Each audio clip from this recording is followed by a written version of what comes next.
안녕하세요. 안녕하세요. 네, 재밌습니다. 185쪽 보겠습니다. 185쪽. 네. 185쪽 12번 여기부터 할 차례인 것 같아요. 네, 구분 건물에 관한 등기 절차에 관한 설명 중 옳지 못한 설명은 구분 건물 등기부는 한 문제 정도가 거의 매해 출제가 됩니다. 1번부터 보시면 최초의 소유권 보존 등기 신청하는 자는 나머지 구분 건물의 표제부 등기를 동시에 신청한다. 맞았을까요? 틀렸을까요? 이거 기억나셔요? 네. 최초로 소유권 보존 등기 신청하는 자는 자신의 전유 부분에 대한 보존 등기를 직접 신청하고 나머지 표제부 등기는 소유자들을 대신해서 신청하고 두 개의 등기 신청은 동시에 신청한다고 했죠. 여러 번 보신 거예요. 2번 건물이 신축으로 인하여 구분 건물이 아닌 건물이 구분 건물로 된 경우 신축 건물의 소유권 보존 등기는 기존 비구분 건물을 구분 건물로 하는 표시 변경 등기를 동시에 신청해야 돼. 이거 기억나실까요? 기억 안 나시는 분 손 들어보셔요. 솔직히. 네. 다 나시죠? 네. 아니, 솔직히 손 드세요. 네. 사실 이게 굉장히 어려운 등기라서 안 나오는 게, 기억 안 나는 게 정상이셔요. 어려운 내용이라서. 기억나셔요? 말로 풀리니까 안 나셔요? 다시. 기억 안 나시는 분 손 드셔요. 빨리. 네, 다 나신다고 하시네요. 3번. 구분 건물의 전부가 멸실된 경우 한동 건물의 표제부와 각 전유 부분 표제부, 갑굴구 모두 폐쇄해야 된다. 이거는 뭐 설명을 드린 적이 없는데요. 여기 2층짜리 건물이 있습니다. 2층짜리 건물이 있는데요. 이 2층짜리 건물은 구분 건물이에요. 갑소유고 을소유이더라는 겁니다. 그럼 등기부가 존재하겠죠. 등기부가 존재하는데 먼저 한동 전체에 대한 표제부가 있겠죠. 그리고 1층 표제부가 있을 테고 갑구가 있을 테고 을구도 존재할 겁니다. 그 다음에 2층 표제부가 존재하고 갑구가 존재하고 을구도 존재하겠죠. 맞아요. 이때 이 건물이 다 멸실이 됐다는 겁니다. 건물이 다 멸실이 됐다면 이 등기부 더 이상 존재할 이유가 없겠죠. 따라서 이 등기부 멸실 등기한 다음에 폐쇄할 겁니다. 맞아요. 그런데 만약에 이 전체가 멸실된 게 아니라 이 부분만 멸실이 됐다는 겁니다. 2층 부분만. 그러면 전체를 멸실 등기한 다음에 폐쇄할 이유가 있을까요? 없겠죠. 2층 부분만 폐쇄하면 되지 않겠습니까? 전체를 폐쇄할 이유는 없을 겁니다. 왜? 나머지는 살아있으니까. 그런 뜻이에요. 별거 아니죠. 그럼 다시 읽어보시면 구분 건물 일부에 대해서 이거 아닌데. 네, 구분 건물이 전부가 멸실된 경우 한동 건물의 표제부와 각 전유분 표제부 갑굴구를 모두 폐쇄한다. 전부가 멸실됐다면 전체를 폐쇄할 테고 일부가 멸실됐다면 멸실된 부분만 폐쇄하는 겁니다. 맞아요? 그렇죠. 4번 구분 건물 일부에 대하여 보존 등기를 신청하는 자는 나머지 구분 건물의 표제부와 소유권 보존 등기를 대여하여 신청할 수 있다. 맞았을까요? 틀렸을까요? 맞았어요? 틀렸어요? 어디가 틀렸나요? 그렇죠. 소유권 보존 등기를 대외에 신청하는 게 아니라 표제부만 동시에 작성한다고 했죠. 따라서 자신의 전유 부분에 대한 보존 등기 신청하면서 나머지 표제부 등기를 대외에 신청하는 것이고 두 개의 등기는 동시에 신청한다고 했죠. 그래서 이거는 소유권 보존 등기 이 문구가 틀린 점이 될 겁니다. 5번 구분 건물 중 일부에 대하여 대지권 변경 등기를 신청하는 자는 나머지 구분 건물의 대지권 변경 등기를 동시에 신청해야 되고 대위 신청할 수 있다. 대지권 변경 등기는 구분 건물 등기부 표제부 하단부에 이루어지는 거죠. 이 구분 건물 표제부 하단부는 뭐든지 다 동시에 이루어져야 돼요. 맞아요. 동시에 이루어져야 되니까 이것도 대지권 변경 등기를 신청하는 자는 자신의 전유 부분 표제부 대지권 변경 등기를 신청하면서 나머지 표제부의 대지권 변경 등기도 소유자를 대위해서 신청할 테고 두 개의 등기는 동시에 신청이 돼야 될 겁니다. 굉장히 어려운 지문인데 잘도 푸시네요. 넘기겠습니다. 14번을 보시는데요.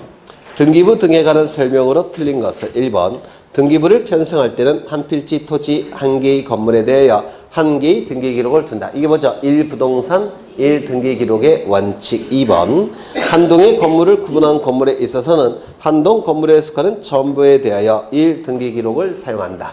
따라서 집합건물 등기부에서는 1부동산 1등기 기록의 원칙이 형식적으로는 적용되지 않는다. 이렇게 얘기했죠.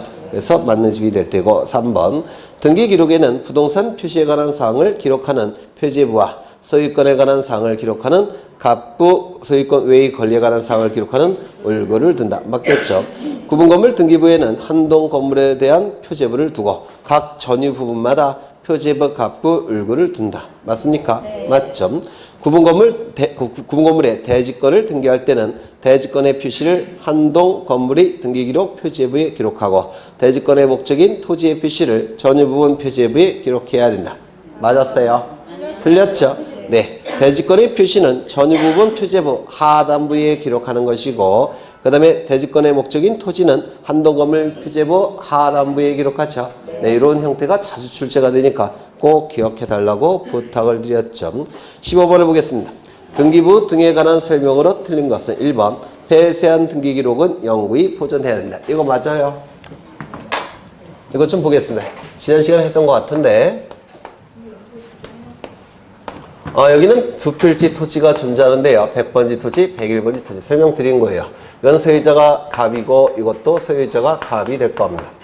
이때 100번지 토지는 면적이 300제곱미터, 101번지 토지는 면적이 500제곱미터. 이거 기억나셔요? 나셔요? 안 나셔요? 안 나시나 보네. 100번지 토지 등기부는 표제부에 있을 테고 갑구도 있을 테고 을구도 있을 겁니다. 101번지 토지 등기부도 표제부에 있을 테고 갑구도 있을 테고 을구도 존재할 겁니다. 보통 이 면적은 표제부에 기록되죠. 300제곱미터 기록이 됐을 테고 그 다음에 여기도 표제부에 면적이 기록되어 있겠죠. 소유권자는 갑구에 기록이 될 겁니다. 이때 토지 소유자 갑은 두 필지 토지를 합필할 수 있을까요? 없을까요? 있겠죠. 소유자가 같으니까. 그래서 이 100번지 토지를 101번지 토지에 합필을 했다는 겁니다. 합필을 했다면 이제 100번지 토지를 101번지 토지에 합친 거예요. 그렇다면 이거 면적이 늘어나겠죠. 얼마로? 네? 8,000? 네? 800. 네. 800제곱미터로 늘어날 겁니다.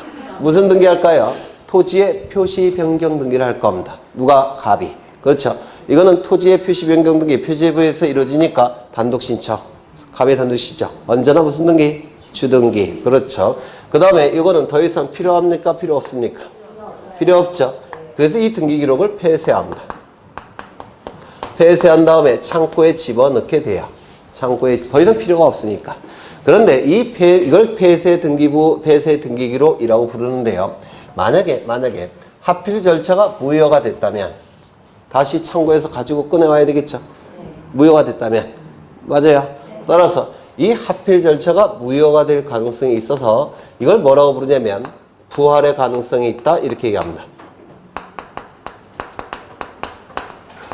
합필 절차가 무효가 돼버리면 부활시켜야 되겠죠.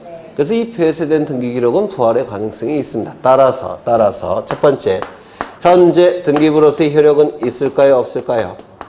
현재 등기부로서의 효력은 없겠죠. 왜? 폐쇄가 된 상태니까.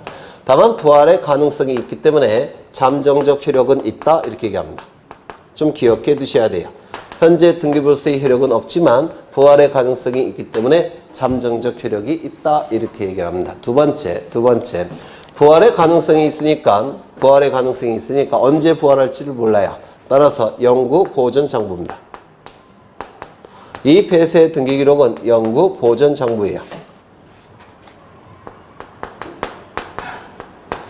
부활의 가능성이 있기 때문에 광의의 등기부로 봐서 영구 보존시킵니다. 되셨을까요? 네, 이 정도 좀 기억해 두셔야 되지 않을까 싶어요. 폐쇄 등기 기록은 이 정도는 좀 기억해 두셔야 되지 않을까 싶습니다. 두 번째. 이쪽 101번지 토지 등기부를 이쪽에 합필시킨다면 이쪽 등기부를 폐쇄해야 됩니까? 네? 101번지 토지를 100번지 토지에 합필을 시킨다면 이쪽을 폐쇄해야 되겠죠. 뭐 당연한 거 아닙니까? 그렇죠. 그럼 이건 어떨까요? 여기 100제곱미터를 분필을 합니다. 100제곱미터를 쪼개서 이쪽으로 합칩니다. 이걸 뭐라고 부르냐면 일부 분필해서 합필한다고 해서 분합필이라고 불러요.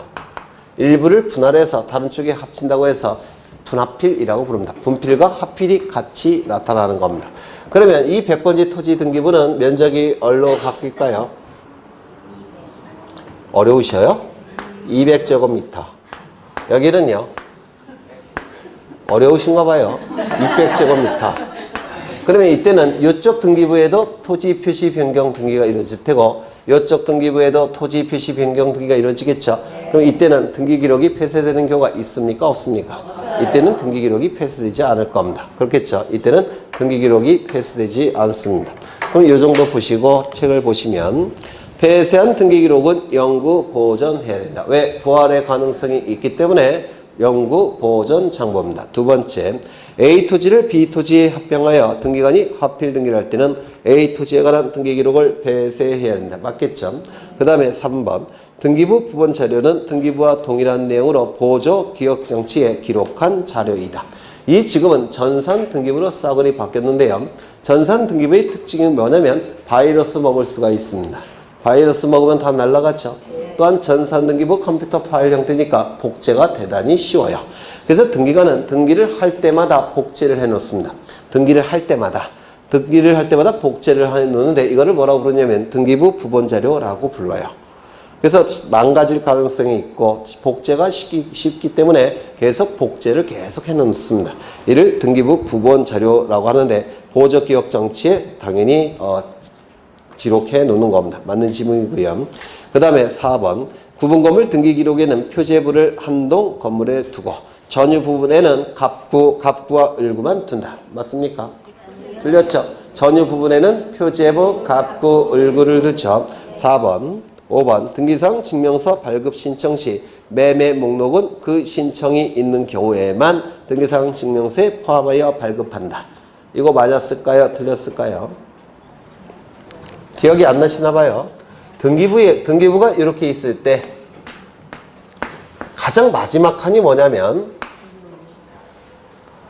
표제부일 때는 가장 마지막 칸이 등기원인 기타를 기록하는 칸입니다. 등기원인 기타. 표제부에는. 그 다음에 갑구을구의 가장 마지막 칸은 뭐냐면 등기관리자 및 기타를 기록하는 칸이에요. 기타. 그래서 표제부 또는 갑구을구의 마지막 칸은 기타를 기록하는데요. 여기다가 기록을 해야 되는데 너무 공간이 협소해서 별도의 장부를 만들어서 별도의 장부로 따로 작성하는 게 있습니다. 그러면 이 별도의 장부는 원래 여기에 기록해야 될 내용을 여기다가 작성한 거니까 등기부의 일부라고 볼 수 있겠죠. 그래서 이걸 광의 등기부라고 불러요. 원래는 등기부에 기록해야 되는데 공간이 너무 협소해서 별도의 장부나 별도의 서류로 작성한 서류들이 있습니다. 그게 뭐가 있냐면 4가지가 있는데 첫 번째 신탁 원부 꼭 외워달라고 부탁을 드렸는데 두 번째 매매 목록, 세 번째 도면, 네 번째 공동 담보 목록 또는 공동 전세 목록, 공동 전세 목록, 공동 담보 목록. 이 4가지는 원래 등기부에 기록할 내용입니다. 그런데 너무 장소가 협소해서 별도의 서면이나 별도의 장부로 만든 거예요. 그럼 이건 광의 등기부로 볼 수가 있죠. 광의 등기부로 볼 수 있다면 등기기록의 열람이나 또는 증명서 발급을 신청할 때 이것도 당연히 발급을 해줘야 됩니다. 원래 여기다 기록되는 내용이니까. 근데 이것도 당연히 열람이나 발급을 해줘야 된다면 수수료를 더 많이 내야 돼요. 등기시청 수수료를. 또한 뭐도 더 많이 내야 됩니까? 아니, 더 많이 내는 게 아니라 수수료를 더 많이 내야 되고 또한 등기관의 일이 너무 많아집니다. 그래서 이런 것들은 등기 기록의 열람이나 증명서 발급을 신청할 때 열람이나 저절로 발급되는 것이 아니라 신청 정보에 발급해달라는 취지가 기록된 경우만, 열람할 때 신청 정보에 열람의 취지가 기록된 경우에만 열람과 발급이 가능합니다. 그래서 이거는 무조건 발급되는 게 아니라 거기 지문에 나와 있는 것처럼 신청이 있는 경우에만 포함하여 발급을 하는 겁니다. 그래서 만자를 기억하시라고 제가 부탁을 드린 적이 있어요. 네 가지 신탁 원보, 매매 목록, 도면, 공동, 담보 목록. 이건 강의 등기부입니다. 강의 등기부라서 영구, 보전, 장부고요. 열람이나 증명서 발급을 신청할 때 따로 신청할 때만 열람이나 발급을 해줍니다. 꼭 기억해 두셔야 되고요. 넘어가겠습니다. 17번을 보시면 등기부의 등기사항 증명서 발급과 열람에 관한 설명으로 틀린 것은 1번 등기 신청이 접수된 부동산에 관해서는 등기관이 등기를 마칠 때까지 등기사항 증명서를 발급하지 못한다. 이게 원칙이라고 했죠. 왜냐하면 등기부에 조만간 변화가 있을 것이니까 이거 열람이나 발급해봤자 이거 안 되겠죠. 그래서 꼭 기억해 두셔야 된다고 했죠. 다만 이 처리 중에 있다는 표시를 한다면 열람이나 발급이 가능하다고 했죠. 그냥 안 나셔요. 나셔야 돼요. 네. 2번 누구든지 수수료를 납부하고 등기부 부속수리의 열람 및 등기사항 증명서 교부를 청구할 수 있다. 맞았을까요? 틀렸을까요? 어디가 틀렸을까요? 부속서리요. 그렇죠. 이 부속서리는 신청서 기타 부속서리를 얘기하는데요. 첨부서리를 얘기해요. 이 부속서리는 첫 번째 등기사항 증명서는 등기사항 증명서 형태로는 발급되지 않습니다. 부속서리는 증명서 형태로는 발급되지를 않아요. 두 번째, 등기기록의 열람 형태. 열람 형태로는 원칙은 열람도 허용되지 않습니다. 다만 예외적으로 이해관계에 있는 사람만 열람이 가능해요. 이 부속서리는 등기사항 증명서 형태로는 발급되지 않고요. 열람도 원칙은 열람이 허용되지 않지만 이해관계에 있는 사람은 열람이 가능합니다. 이거 기억나실까요? 네. 그러면 이게 어떤 의미가 있느냐면 갑이 등기소에 부속서리 열람을 신청합니다. 아니요. 등기기록의 열람을 신청합니다. 그런데 등기기록의 열람이나 증명서 발급은 누구든지 다 열람이나 증명서 발급이 가능하다고 했죠. 맞아요. 수수료만 내면. 그렇죠. 그런데 갑이 바빠서 와이프에게 시켜요. 그래서 와이프가 이렇게 등기기록 열람을 신청합니다. 그러면 이때 이 을은 대리권을 증명하는 서류를 첨부할 이유가 있을까요? 없을까요? 없죠. 왜요? 누구든지 다 열람할 수 있으니까 그때요 대리권을 증명하는 서류에 첨부할 이유가 있습니까? 없습니다. 그런데 부속서류는 얘기가 달라져요. 갑은 등기소에 가서 부속서류 열람을 신청합니다. 근데 이 부속서류 열람을 신청하기 위해서는 뭐가 필요할까요? 자신에게 이해관계가 있다는 것을 증명해야 되겠죠. 이해관계인만 부속서류 열람을 신청할 수 있다고 했죠. 그러면 이 누구든지는 아닙니다. 이때는 이해관계가 있어야 됩니다. 그런데 갑이 직접 가지 않고 부인에게 시켰다는 겁니다. 대리인을 통해서 열람을 하더라는 겁니다. 그러면 이 부속서류는 이해관계가 있는 자만 열람을 신청할 수가 있으니까 자신에게 대리권을 수여한 갑이 이해관계가 있다는 것을 증명해야 되겠죠. 또한 자신이 대리권이 있다는 것을 증명할 필요가 있을까요? 없을까요? 있습니다. 이때는 아무나 열람할 수 있는 게 아니기 때문에. 그렇죠. 그래서 등기기록 열람을 신청할 때는 아무나 신청할 수 있으니까 대리권을 증명하는 서류를 제출할 이유가 없어요. 하지만 부속서류는 이해관계에 있는 사람만 열람 신청이 가능하니까 이 을은 두 장의 서류를 제출해야 됩니다. 본인에게 이해관계가 있다는 사실, 그리고 자신이 정당한 대리인이라는 사실, 두 가지 증명서를 제출해야지만 열람이 가능합니다. 이렇게 달라져요. 그래서 이거 부속서류 이해관계에 있는 사람만 열람을 신청할 수 있다는 거 꼭 기억해 두셔야 되겠죠. 그러면 누구든지 수수료를 납부하고 등기부 또는 부속서류의 열람 및 등기사항 증명서 교부를 청구할 수 있다. 여기서 부속서류 열람이 틀린 부분이 될 겁니다. 그렇겠죠. 그 다음에 3번 등기기록의 열람은 전자적 방법이나 내용을 기록한 서면을 교부하는 방법으로 할 수 있다. 맞습니까? 전자적 방법이라는 것은 모니터에 띄워서 보여준다는 뜻이고요. 서면은 뭐냐면 프린터로 출력해서 준다는 뜻이에요. 프린터로 출력할 때는 열람용이라는 문구가 찍혀 있습니다. 그 다음에 4번 공동담보 목록, 도면 신탁원보 매매 목록은 등기부 등기부 등기사항 증명서 오타겠죠. 등기사항 증명서가 정확한 표현이에요. 등기부 등기사항 증명서가 아니라 등기사항 증명서. 등기부자를 지워야 되겠죠. 네. 등기사항 증명의 교부 신청서에 그 등기사항 증명서 교부를 신청하는 취지가 기록되어 있는 경우에만 등사한다. 맞습니까? 맞겠죠. 등기사항 증명서 교부 시 말소된 사항은 생략할 수 있다. 이 등기사항 증명서는 전부증명서, 일부증명서가 있죠. 전부증명서는 두 가지 형태가 있는데 말소사항 포함 전부증명서, 현재 유효사항 전부증명서. 맞아요. 그러면 여기서 얘기하는 말소된 사항은 생략할 수 있다. 이게 뭐겠습니까? 현재 유효사항 전부증명서를 얘기할 겁니다. 그렇겠죠. 네.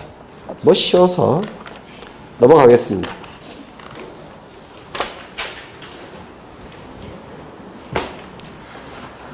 1번 한번 보죠. 등기 신청에 관한 다음 설명 중 틀린 것은 190쪽에 1번.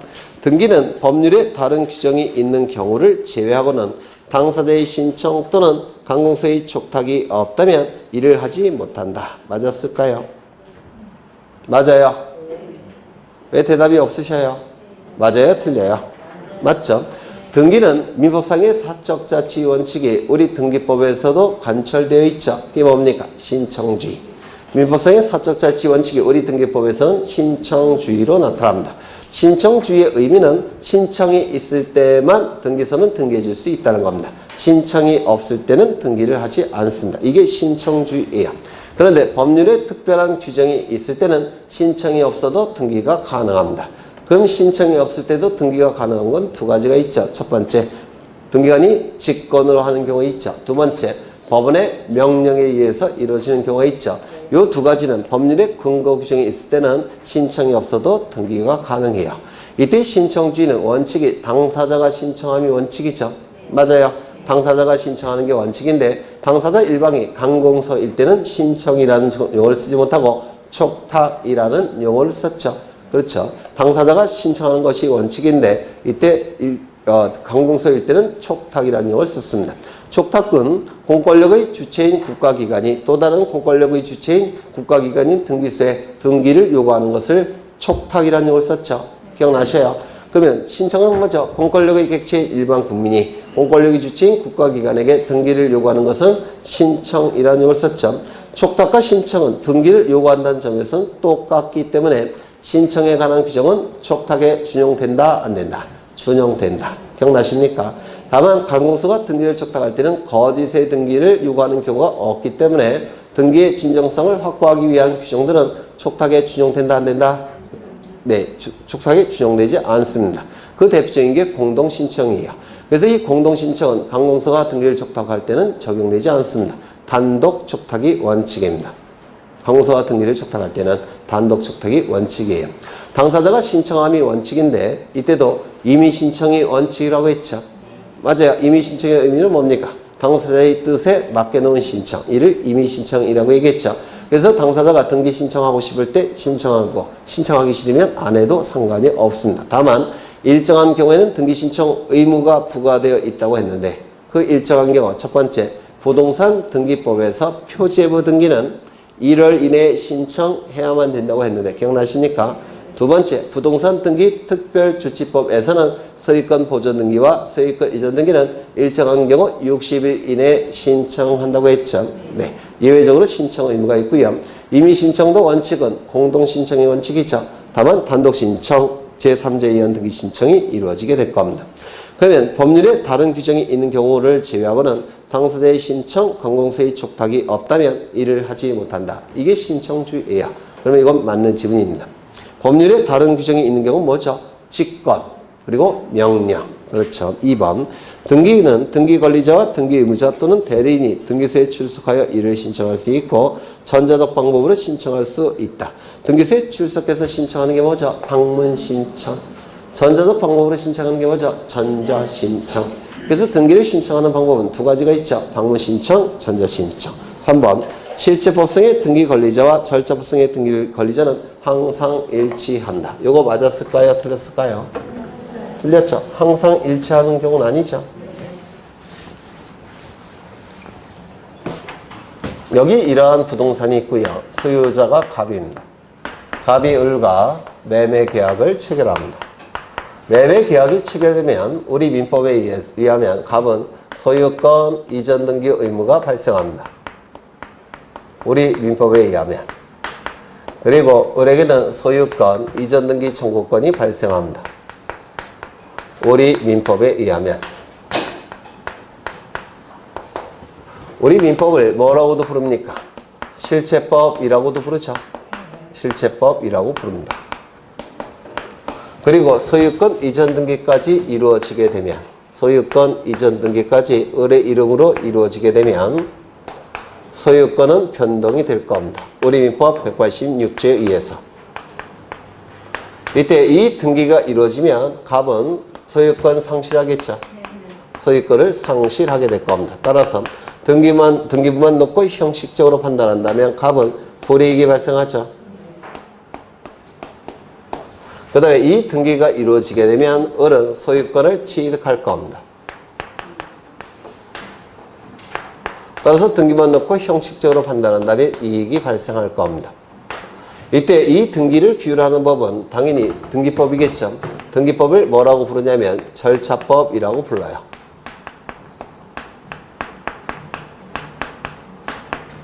등기 절차를 규율하는 법이 등기법이기 때문에 등기법은 절차법이라고 부릅니다. 그러면 이때 표를 하나 만들 수가 있습니다. 이런 표를 학기 초반에 제가 그린 적이 있어요. 기억나실까요? 이때 갑을 뭐라고 부르냐면 등기 의무자라고 부릅니다. 그 다음에 을을 등기 권리자라고 부르죠. 그래서 실체법상 등기 의무자라 하면 등기 의무를 가지고 있는 자가 실체법상 등기 의무자라고 얘기합니다. 절차법상 등기 의무자라 하면 등기가 이루어짐으로 인해서 권리를 상실하여 불이익이 발생한 자를 절차법상 등기 의무자라고 불러요. 그 다음엔 실제법상 등기 권리자라 하면 등기 청구권을 가지고 있는 자를 실제법상 등기 권리자라 부릅니다. 그 다음엔 등기가 이루어짐으로 인해서 권리를 취득하여 이익이 발생한 자를 절차법상 등기 권리자 이렇게 부릅니다. 맞아요. 그래서 보통은 요 실체법상 등기 의무자와 절차법상 등기 의무자는 일치함이 원칙입니다. 이렇게 일치를 하게 돼요. 둘 다 누굽니까? 실체법상 등기 의무자, 절차법상 등기 의무자 둘 다 누구예요? 가. 그 다음에 실체법상 등기 권리자와 절차법상 등기 권리자는 둘 다 누굽니까? 을. 이렇게 실체법상 등기 권리자 의무자와 절차법상 등기 권리자 의무자는 일치를 함이 원칙입니다. 그런데 이때 갑을 뭐라고 부르죠? 매도인이라고 부르죠. 갑을 매도인이라고 부릅니다. 그리고 을을 매수인이라고 부를 텐데요. 보통 매도인이 실체법상 절차법상 등기 의무자, 그 다음에 매수인을 실체법상 절차법상 등기 권리자라고 부를 텐데요. 우리 대법원에서는 요 매매 계약이 체결되면 매도인에게 등기 의무가 발생한다라고 해석하지만 등기 청구권 발생도 인정합니다. 매도인에게 발생하는 등기 청구권의 이름이 뭐죠? 그렇죠. 소유권, 이전 등기, 수취 청구권. 그 다음에 매수인에게 발생하는 등기 의무는 뭐죠? 소유권, 이전 등기, 수취 의무. 수는 받을 수, 치는 취할 치예요. 그래서 등기를 받아갈 것을 요구하는 청구권, 등기를 받아갈 의무. 그러면 이때 붉은색을 기준으로 한다면 이 갑이 등기 청구권이 존재하는 것이죠. 그럼 갑이 뭐가 되는 겁니까? 실체법상 등기 권리자가 되는 것이죠. 그 다음에 이 등기 수취 의무를 기준으로 한다면 을 매수인이 뭐가 되는 겁니까? 실체법상 등기 의무자가 되는 것이죠. 맞아요. 그렇다면 이 하얀색을 기준으로 한다면 실체법상 등기 의무자는 갑이고 실체법상 등기 권리자는 을이지만 이 붉은색을 기준으로 한다면 실체법상 등기 권리자는 갑이고 실체법상 등기 의무자는 을이 돼버립니다. 맞아요. 그러면 이때 등기가 이루어지게 되면 이 갑은 소유권을 상실하고 불이익이 발생하는 등기 의무자, 절차법상 등기 의무자는 여전히 누굽니까? 갑이에요. 이건 안 바뀌어요. 이것도 안 바뀝니다. 이거요. 절차법상. 이거는 바뀌지 않습니다. 그러면 붉은색을 기준으로 한다면 실제법상 등기 권리자와 절차법상 등기 권리자는 이거 일치합니까? 일치하지 않습니까? 일치하지 않게 되죠. 맞아요. 이것도 마찬가지죠. 붉은색을 기준으로 한다면 절차법상 등기 의무자와 실제법상 등기 의무자는 일치하지 않게 되죠. 이렇게 일치하지 않는 경우도 있더라는 겁니다. 가끔은. 여기에 이러한 부동산이 있고 소유자가 갑입니다. 갑이 을과 매매 계약을 체결합니다. 소유권 이전 등기까지 이루어지면 갑이 가진 소유권은 을의 소유권으로 변동이 될 겁니다. 이때 이 등기가 이루어짐으로 인해서 권리를 상실하여 불이익이 발생한 등기 의무자는 누굽니까? 갑 등기 의무자. 이익이 발생하는 자는 누구죠? 을 등기 권리자. 그래서 갑과 을이 등기소에 가서 등기를 공동으로 신청할 겁니다. 갑은 절차법상 등기 의무자, 을은 절차법상 등기 권리자예요. 그런데 갑이 등기를 해주겠다는데 을이 등기를 받아가지 않더라는 겁니다. 이유를 봤더니 여기에 채권자가 존재합니다. 채권자가 채무자를 대신해서 등기 신청할 수 있습니까? 있죠. 채권자 대위 신청. 이 채권자 대위 신청은 우리 민법 제404조에 채권자 대위권이라는 권리에 근거해서 요 A가 등기를 신청하는 겁니다. 따라서 요 채권자 대위 신청은 요 채권자 대위권이라는 권리에 근거해서 신청하기 때문에 A를 실제법상 등기 권리자라고도 부를 수가 있습니다. 민법 실제법이죠. 실제법에 근거해서 신청하기 때문에 요 A를 실제법상 등기 권리자라고 봐요. 근데 등기가 이루어짐으로 인해서 이익이 발생한 자 누굽니까? 을. 얘가 뭡니까? 절차법상 등기 권리자. 얘는 실제법상 등기 권리자. 이때도 일치합니까? 일치하지 않는 경우가 있다는 겁니다. 그래서 이 실제법과 절차법은 보통 일치하지만 일치하지 않는 경우도 있다고 존재하더라는 겁니다. 그래서 항상 일치한다. 여기가 틀린 부분이고요. 4번 종중 문중에 속하는 부동산 등기. 종중 문중은 뭐죠? 권리 능력 없는 사단. 맞아요. 권리 능력 없는 사단에 속하는 부동산 등기에 대해서는 대표자가 이를 신청한다. 맞습니까? 맞죠? 대표자나 관리인이 신청하지만 누구의 이름으로 등기하는 겁니까? 종중 문중의 이름으로 등기하겠죠. 그렇죠. 5번. 법원은 이 신청에 대한 경정 전 또는 후에 등기관의 등기를 법원은 이 신청에 대한 결정 전 후에 등기관의 등기를 명할 수 있다. 이거 맞았을까요? 틀렸을까요? 생소한가요?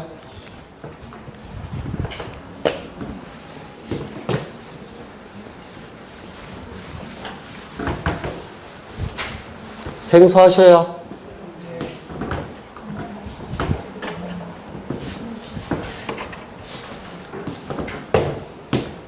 갑은 등기소에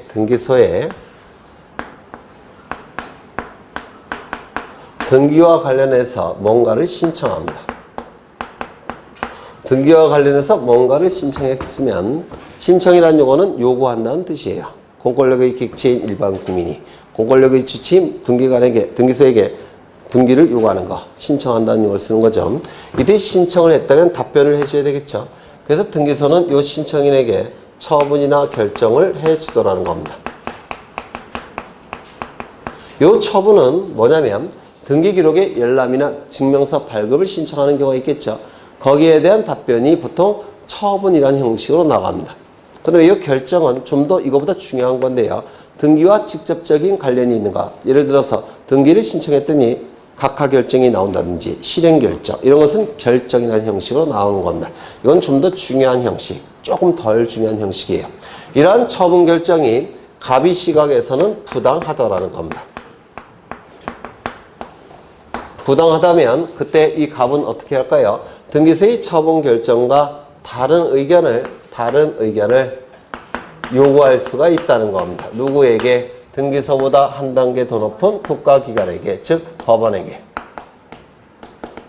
그래서 이 등기를 이걸 부당하다고 판단한 자는 등기소보다 한 단계 더 높은 국가기관에게 다른 의견을 요구할 수가 있습니다. 이를 이의신청이라는 용어를 써요. 그래서 이 이의신청은 다를 이자에 의견할 때 의자를 써서 다른 의견을 요구한다는 겁니다. 이것과는 다른 의견. 되셨을까요? 근데 이 이의신청은 아무나 할 수 있는 건 아니고요. 이의신청을 할 만한 이익이 있는 자만 이의신청을 할 수가 있습니다. 이의신청에 이익이 있는 자만 이의신청할 수가 있어요. 예를 들어서 상속 등기에 대해서는 누가 이의신청할까요? 상속인만 불만이 있겠죠. 따라서 상속인은 이의신청할 만한 이익이 있습니다. 그렇다면 상속인 친구가 이의신청할 만한 이익이 있을까요?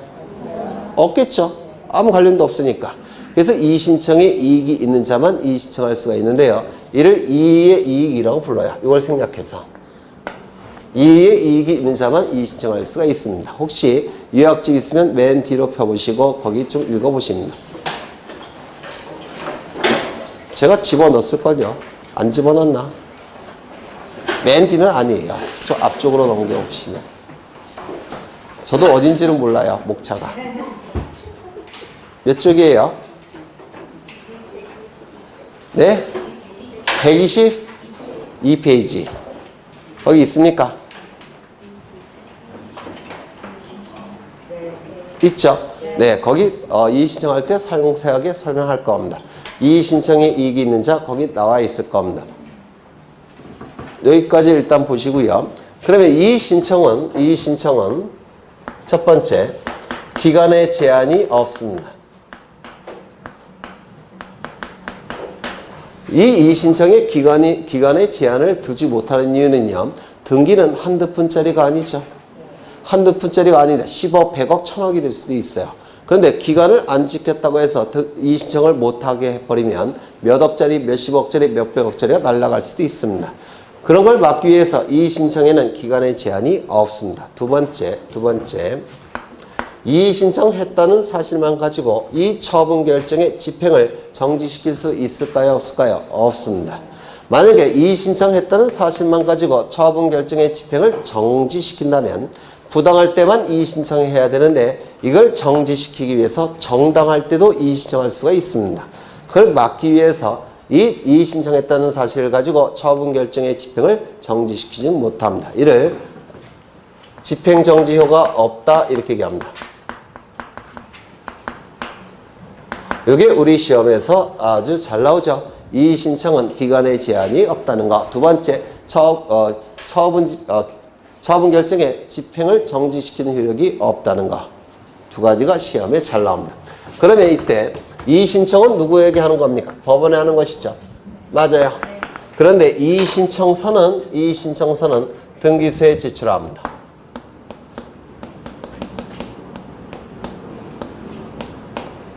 이의신청은 법원에 하는 거지만 이의신청서는 등기소에 제출하는 겁니다. 이것도 기억하셔야 돼요. 등기소에 제출이 되면 등기소에서는 판단하겠죠. 이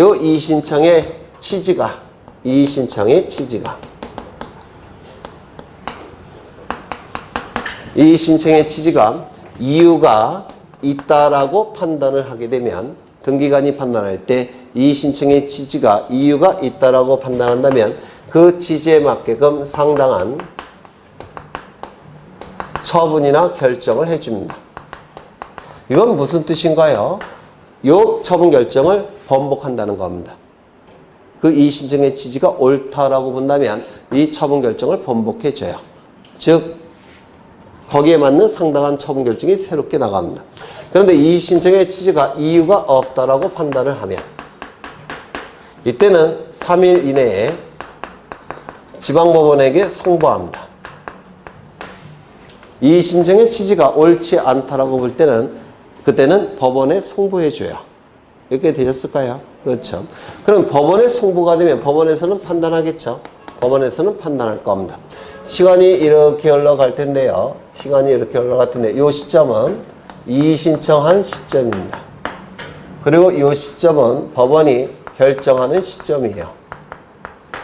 그러면 이의신청 시점과 법원의 결정 시점은, 판단 시점은 시간적인 갭이 존재하죠. 맞아요. 그러면 이 시점에 갑의 이름으로 저당권 등기하는 것과 이 시점에 갑의 이름으로 저당권 등기하는 것은 갑의 이해관계에 중대한 차이가 나타납니까? 나타나요. 만약에 중간에 을명의로 저당권 등기가 되어 있다면 요 시점을 기준으로 하면 을보다 선순위, 요 시점을 기준으로 하면 을보다 후순위가 돼버리죠.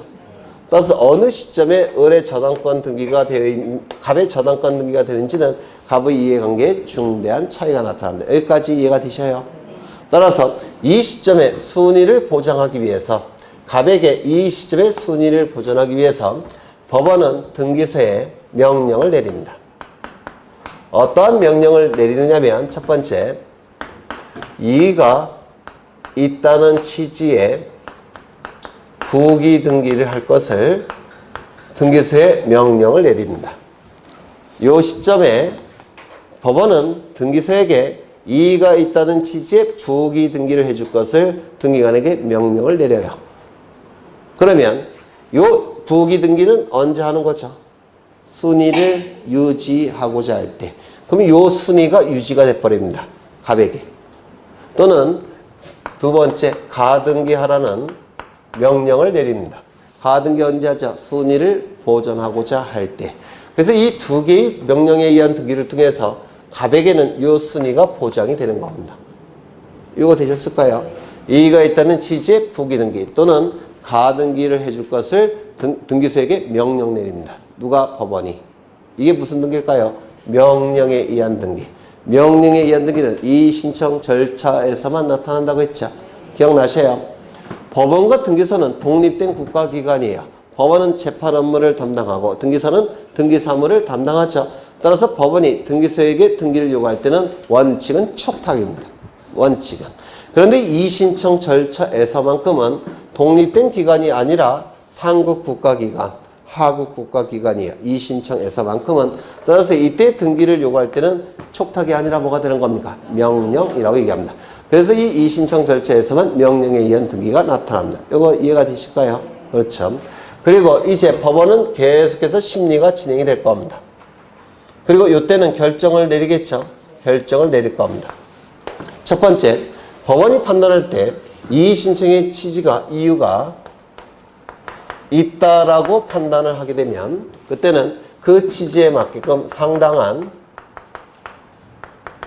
처분이나 결정을 해줄 것을 등기소에 명령을 내립니다. 이유가 없다라고 판단을 하게 되면 기각결정이라는 걸 하게 됩니다. 이 기자는 버릴 기자고요. 각자는 무릎 각자인데 이 신청서를 무릎 밑으로 버린다는 뜻이에요. 즉 거부 결정을 얘기하는 겁니다. 그런데 만약에 여기 신청이 저당권 등기 신청이라고 한다면 법원에서는 등기소에 저당권 등기해 줄 것을 명령 내리는 거죠. 맞아요. 그러면 이거 바로 뭐가 되는 겁니까? 명령에 의한 등기. 이때도 명령에 의한 등기가 나타나는 겁니다. 이러한 절차를 통해서 이 신청이 이루어지게 돼요. 이 신청은 나중에 유학집할 때 아주 상세하게 할 겁니다. 이게 이 신청 절차에서 3분의 1 정도가 되는 겁니다. 그러면 다시 문제를 보시면 법원은 이 신청에 대한 결정 전 또는 결정 후에 등기관에게 등기를 명령할 수 있다. 결정 전에 이러한 명령에 의한 등기 가능하죠? 결정 후에 이러한 명령에 의한 등기 가능하죠? 그래서 맞는 짐이 되는 겁니다. 되셨을까요? 네. 그 다음에 정답은 몇 번인가요? 3번. 그 다음에 3번을 한번 보시죠. 3번. 관공서가 촉탁하는 등기에 관한 설명으로 옳은 것은 1번.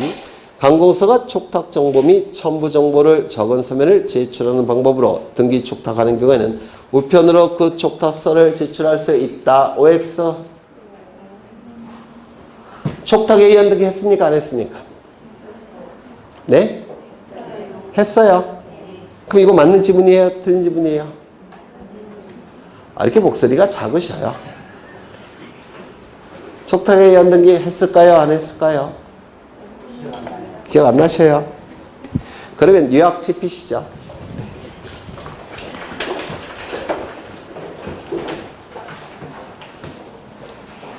어디 있는지는 저도 잘 보여요. 뒤쪽에 있어요. 뒤쪽에.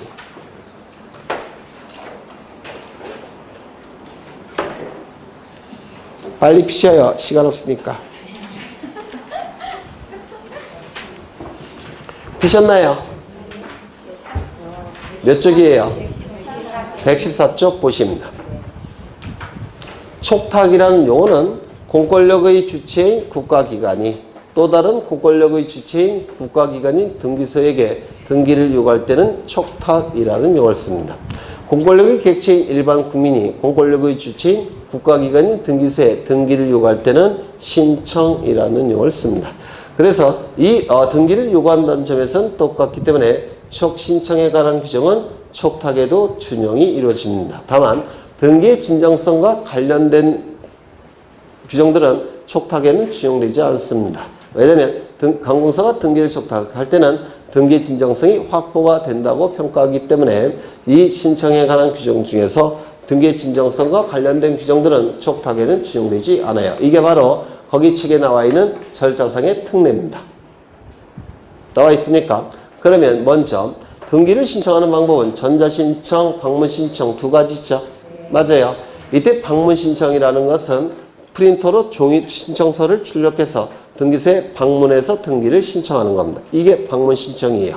그런데 관공서가 등기를 촉탁할 때는 똑같은 국가기관이기 때문에 구태여 직원이 등기소에 방문해서 등기를 신청할 필요는 없다는 겁니다. 우편 촉탁도 가능하다 이렇게 얘기합니다. 우편 촉탁도 가능하고요. 두 번째, 관공서가 자신의 특권적 지위를 포기하고 단독 촉탁을 포기하고 상대방과 같이 등기소에 가서 공동으로 신청할 수 있습니다. 따라서 공동 신청도 가능하다라고 얘기합니다. 세 번째, 관공서가 무권리제의 처분행위를 할 가능성이 있다고 봅니까? 없다고 봅니까? 없다라고 봐요. 따라서 관공서가 등기를 촉탁할 때는 등기필 정보를 등기소에 제공하지 않습니다. 또한 관공서가 등기를 촉탁할 때는 등기 의무자로 촉탁할 때에도 인감증명을 첨부하지 않습니다. 또한 관공서가 등기를 촉탁할 때는 소유권 이전 등기일지라도 등기 의무자의 주소 증명 정보를 첨부하지 않습니다. 이러한 절차상의 특례 규정이 인정이 돼요. 되셨을까요? 네. 하나 더 굉장히 중요한 내용이 있는데요. 거기 책에 있는 거죠. 이거 좀 기억하셔야 합니다. 절차상의 특례 규정에서 제일 중요한 게 뭐냐면 요건 대장입니다. 그리고 요건 등기부예요. 요 대장에는 부동산 표시사항이 기록이 되죠. 그리고 소유자도 기록이 됩니다. 그 다음에 등기부에는 표제부에 부동산 표시사항이 등기가 되죠. 그 다음에 갑부의 소유자가 기록이 될 겁니다. 두 개의 내용은 일치해야 되겠죠. 특히 부동산 표시사항이 일치돼야 됩니다. 그런데 부동산 표시사항이 일치하지 아니할 때는 우리 부동산 등기법 제29조 제11호에 입각해서 각하가 이루어집니다. 이게 원칙이에요. 세 개 다 있어요. 대장의 부동산 표시사항과 등기부의 부동산 표시사항이 일치하지 아니할 때는 29조 제11호에 입각해서 각하됨이 원칙인데 우리 대법원은 이 규정은 등기명의인이 등기를 신청할 때만 적용되는 규정이라고 봅니다. 등기명의인이 등기를 신청할 때만 적용되는 규정이고 관공서가 등기를 촉탁할 때는 적용하지 않는다라고 봅니다.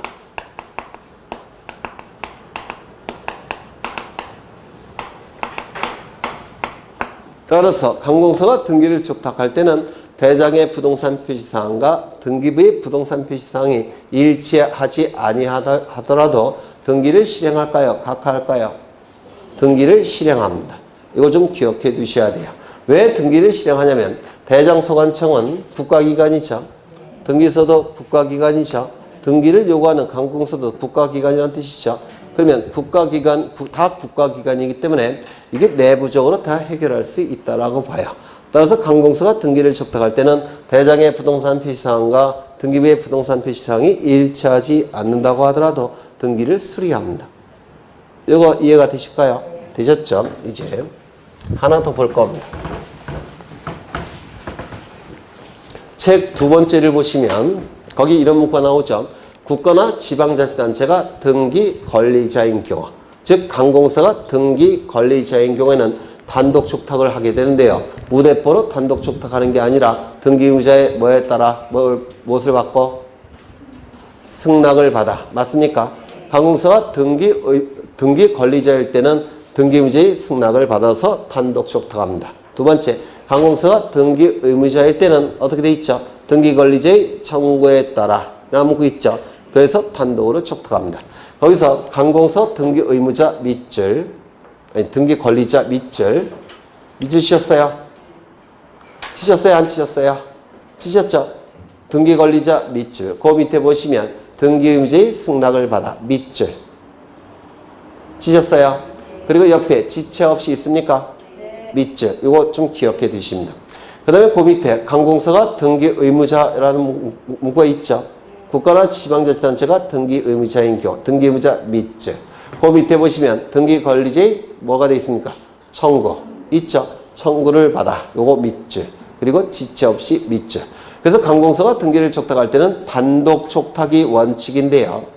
관공서가 등기 의무자건 등기 권리자건 단독 촉탁이 원칙인데 무대뽀로 단독 촉탁하는 것은 아니고 등기 권리자일 때는 등기 의무자 승낙을 받아 등기 의무자일 때는 등기 권리자의 청구를 받아 이 문구를 기억해 두셔야 됩니다. 되셨을까요? 이제 하나 더 보실 겁니다.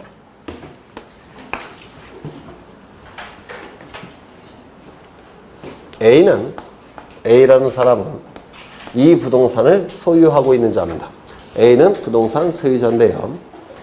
A에게는 누가 있었냐면 자식이 하나 있었습니다. 갑이라는 자식이 하나 있었고요. 이때 요 A가 사망을 했더라는 겁니다. 사망한 자를 뭐라 부르죠? 비상속인이라고 부를 겁니다. 맞습니까? 비상속인이 가지고 있는 모든 재산적 권리와 의무는 포괄해서 하나도 빠짐없이 상속인에게 승계가 이루어지겠죠. 그러면 이 소유권도 누구에게 승계가 되겠습니까? 갑에게 승계가 되겠죠. 그러면 갑은 소유권을 상속받았으니까 이제 상속세 납부를 해야 될 겁니다. 누구에게? 세무서에게. 맞아요. 그래서 이 상속인은 상속세를 관할 세무서인 을 세무서에 납부를 해야 됩니다. 그런데 세금 납부를 하지 않게 되면 세무서는 어떻게 할까요? 계속 독촉하겠죠. 이거 세 번째 설명 들어가는 겁니다. 세금 납부를 독촉할 겁니다. 그런데 세금 납부를 계속 독촉해도 갑이 상속세를 납부하지 않게 되면 이 세무서는 체납처분이라는 걸 하게 돼요. 그럼 이 체납처분이라는 건 뭐냐면 납세 의무자가 세금 납부를 지체하고 있기 때문에 세금을 강제로 징수하겠다는 처분, 이를 체납처분이라고 부릅니다. 납세 의무자가 세금 납부를 지체하고 있기 때문에 세금을 강제로 징수하겠다는 처분, 체납처분이라고 불러요. 여기까지 이해가 되실까요? 그러면 체납처분이 있게 되면 체납처분을 하고 여기 납세 의무자에게 통지합니다. 그럼 통지를 받은 요 갑은 요 부동산 자신이 취득한 소유권을 다른 자에게 빼돌릴 수 있습니까? 빼돌릴 수 있겠죠. 그렇죠. 명의를 후딱 돌려놓는다든지 좀 작은 대금을 받고 후딱 팔아버린다든지 그럴 가능성이 있습니까? 있겠죠. 그걸 막기 위해서 세무서는 체납처분을 한 다음에 압류등기를 촉탁합니다. 이건 처분 제한 등기 일종이에요. 그래서 압류등기를 촉탁합니다. 그러면 이제 세무서는 압류등기를 위해서 등기소에 압류등기를 촉탁하게 될 겁니다. 되셨을까요? 그런데 이때 만약에 이 부동산이 미등기 상태라고 한다면, 미등기 부동산이라고 한다면 압류등기 촉탁해봤자 등기소에서는 등기해 줄 수 있을까요? 없을까요? 없어요. 그러면 어떻게 할까요? 네? 빨리 말씀하셔요. 두 가지가 있겠죠. 첫 번째, 등기관이 직권으로 보존등기할 수 있느냐? 할 수 있을까요? 없을까요? 없습니다. 직권 보존등기가 되기 위해서는 법원에 소유권에 대한 처분 제한 등기 촉탁이 있을 때만 직권 보존등기가 가능해요. 지난 시간에 설명드렸습니다. 다시요. 법원에 소유권에 관한 처분 제한 등기 촉탁이 있을 때만 직권 보존등기가 가능합니다. 이거는 법원이 촉탁하는 겁니까? 세무서가 촉탁합니까? 세무서가 촉탁해요. 따라서 이거는 직권 보존등기가 처음부터 허용되지 않습니다. 직권 보존등기는 할 수가 없어요. 법원의 소유권 처분 제한 등기에 촉탁이 있을 때만 직권 보존등기 합니다. 세무서는 촉탁 안만 해봤자 등기관이 콧방귀도 안 낍니다. 법원이 아니니까. 되셨을까요? 두 번째. 요 세무서는 갑에게 조세 채권이 있습니까? 있죠. 이 갑은 보존등기 신청권이 있죠. 맞아요. 그러니 보존등기는 채무자 갑에게 불리합니까? 불리하지 않습니까? 불리하지 않죠. 따라서 대위 신청할 수 있을까요? 없을까요? 뭐를? 보존등기를. 맞아요. 그래서 이 세무서는 압류등기를 촉탁하면서 채무자의 보존등기를 함께 촉탁합니다. 그러면 여기 등기소는 보존등기를 실행하고, 그리고 등기부에 있으니까 압류등기 실행해 줄 겁니다. 맞아요. 그래서 직권보존등기는 허용되지 않기 때문에 세무서는 보존등기를 대위 촉탁하는 겁니다. 아까 분명히 여기서 어떤 분이 말씀하셨어요. 보존등기를 대위 촉탁하는 방법으로 등기부를 만드는 겁니다. 되셨을까요? 네. 이때 촉탁할 때 촉탁서를 제출하겠죠. 촉탁서에는 소유자가 누구로 기록되어 있을까요? 네. 지금 상속세를 납부하지 않기 때문에 부동산을 통해서 강제로 징수하겠다는 거 아닙니까? 그럼 소유권이 이미 갑에게 넘어갔다는 것을 세무서가 파악하고 있겠죠. 소유자는 누구로 되어 있겠습니까? 등기부에는 아직 상속 등기를 하지 않은 상태라고 한다면 소유자가 누구로 되어 있겠습니까? 상속 등기를 하지 않은 상태예요. A. 그러면 촉탁서의 내용과 등기부의 내용이 일치하지 아니할 때는 이때는 29조 제6호에 의해서 각하가 됩니다. 촉탁서의 내용과 등기부의 내용이 일치하지 아니할 때도 29조 제6호에 의해서 각하가 돼요. 그러면 압류등기 촉탁해봤자 등기 안 해줍니다. 그러면 압류등기 촉탁이 각하되지 않도록 하기 위해서는 세무서는 요 A명의 등기를 갑의 명의로 바뀌는 등기를 세무서가 같이 해야 됩니다.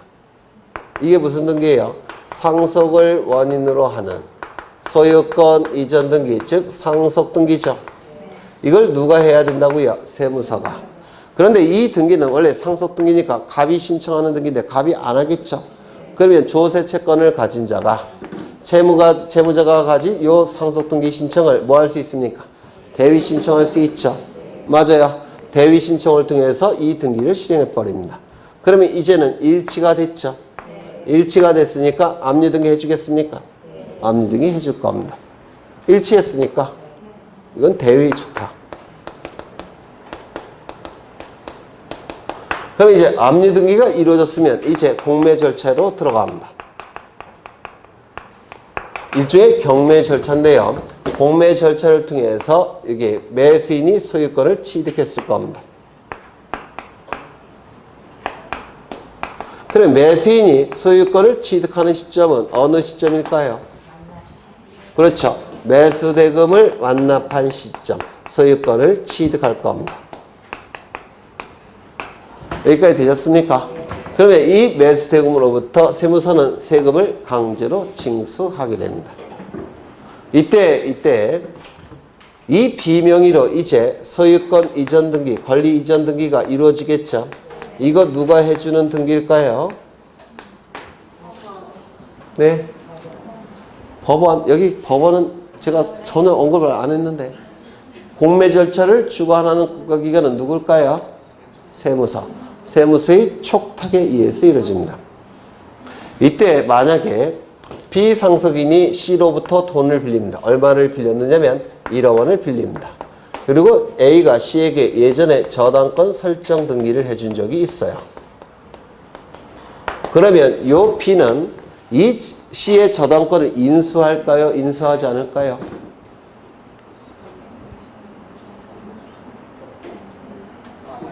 인수할까요? 안 할까요?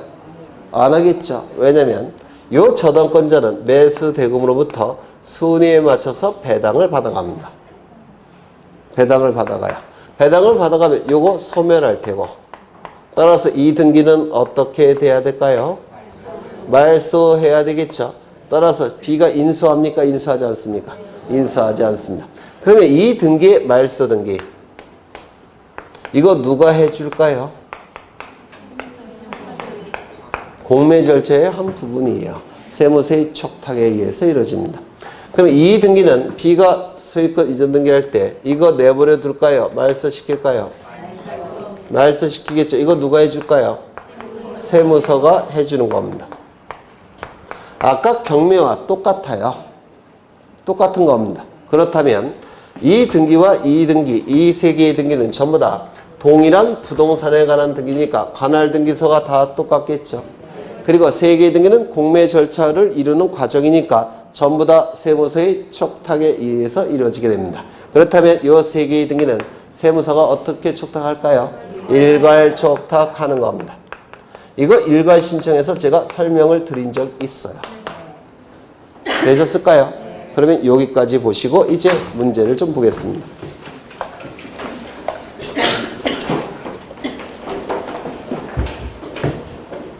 1번 관공서의 촉탁정보, 첨부정보를 적은 서면을 제출하는 방법으로는 즉 방문 신청의 경우에는 방문 촉탁하는 경우에는 우편으로 그 촉탁서를 제출할 수 있다 없다? 있다. 우편 촉탁도 가능하다고 했죠. 2번 공동 신청을 해야 할 경우 등기 관리자가 지방자치단체인 때는 등기부제의 승낙이 없더라도 등기소에 촉탁해야 된다. 들렸죠? 관공서가 등기 관리자일 때는 등기부제의 승낙을 받아서 단독으로 지체 없이 촉탁한다고 했죠. 3번 관공서가 공매 처분을 한 경우에 등기 관리자의 청구를 받으면 지체 없이 체납 처분으로 인한 압류 등기를 등기소에 촉탁한다. 맞았을까요? 틀렸을까요? 이겁니다. 등기관리자 B가 소유권 이전 등기를 청구를 해서 세무서가 청구를 받으면 이 소유권 이전 등기 촉탁해 줘야 된다고 했죠. 그리고 이 등기는 어떻게 한다고요? 소멸할 권리의 말소 등기도 촉탁해 줘야 된다고 했죠. 그 다음에 압류 등기에 뭐도 촉탁한다고요? 압류 등기, 말소 등기도 촉탁하는 거죠. 여기서 등기 관리자는 B를 얘기해요.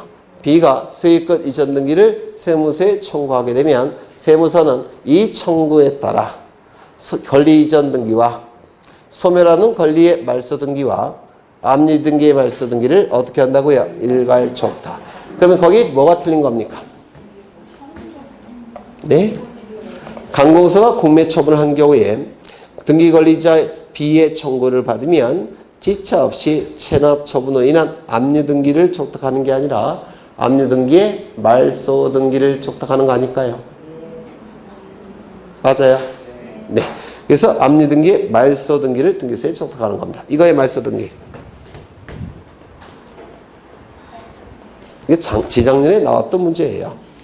그 다음에 4번 관공서가 체납 처분으로 인한 압류 등기를 촉탁하는 경우 등기 명인을 가름하여 등기 명인 표시 변경 등기 또는 상속 등기 이런 것도 함께 촉탁할 수 있겠습니까? 이건 무슨 얘기냐면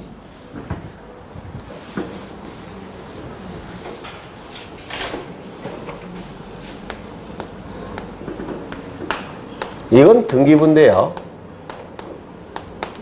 갑이 상속 등기를 했습니다. 갑이 이미 상속 등기를 했어요. 그러면 촉탁서의 소유자와 등기부의 소유자는 같겠죠. 그런데 여기에 주소지가 어떻게 되어 있느냐면 서울. 여기 주소지는 어떻게 되어 있냐면 경기. 그러면 촉탁서에 기록된 소유자의 주소지와 등기부에 기록된 소유자의 주소지가 일치하지 않죠. 이때는 29조 제6호에 의해서 각하가 되는 겁니다. 마찬가지로. 그러면 각하되지 않도록 하기 위해서는 어떻게 해야 될까요? 일치시켜야 되겠죠. 일치시키는 방법은 이게 제대로 됐고 이게 잘못됐다면 이거를 바꿔주면 되겠죠. 이거 뭡니까? 등기명인 표시 변경 등기. 이 등기명인 표시 변경 등기는 누가 신청해야 될까요? 갑이 신청하는 겁니다. 그런데 갑이 신청하지 아니할 때 세무서는 뭐 할 수 있다고요? 대위 촉탁할 수 있다는 겁니다. 무슨 말인지 아시겠어요? 그래야지만 일치될 테고 그래야지만 압류 등기 실행되겠죠. 네, 그런 뜻이에요. 이거 기본서 설명할 때 이거 상세하게 설명한 적이 있어요. 기본서 설명할 때 이것도 설명했었죠. 그 다음에 수용으로 인한 소유권 이전 등기를 신청하는 경우에는 보상이나 공탁을 증명한 정보를 첨부 정보로서 등기소에 제공해야 되겠죠. 그래요? 안 그래요? 그렇죠. 정답은 몇 번인가요? 1번. 쉬었다 가죠? 네, 쉬었다 가겠습니다.